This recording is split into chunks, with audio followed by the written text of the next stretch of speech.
દ્વારા છેવાડાના ગામડાઓ સુધી વિકાસ પહોંચ્યો હોય તેવા દાવા તો કરવામાં આવે છે, પરંતુ મહીસાગરનું એક એવું ગામ કે જ્યાં આઝાદીના 78 વર્ષ પછી પણ રસ્તો નથી અને તેના કારણે લોકો કેવી હાલાકી ભોગવી રહ્યા છે તે આપ હવે દ્રશ્યોમાં જુઓ। મહીસાગર જિલ્લાના રણજીતપુરા ગામનું ડામોર ફળિયું અને બારિયા ફળિયું આજે પણ પાયાની સુવિધાઓથી વંચિત છે। આઝાદીના 78 વર્ષ પછી પણ અહીંના આશરે 80 પરિવારો કાદવથી ભરેલા બિસ્માર રસ્તા પર ચાલવા મજબૂર બન્યા છે।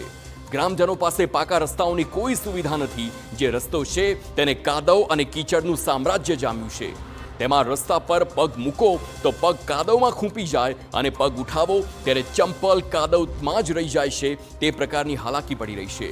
આ રસ્તો પાર કરતી વખતે ગ્રામજનો પારાવાર હાલાકી વેઠી રહ્યા છે। कीचड़ कोई सुविधा ज नहीं, मेटरिंग भी नहीं મળતી।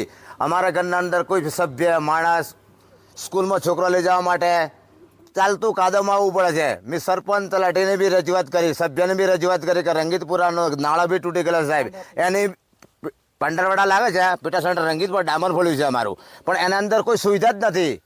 વર્ષોથી કી થાકી ગયો, સરપંચની જાણ કરી છે, સભ્યની બી જાણ કરી છે।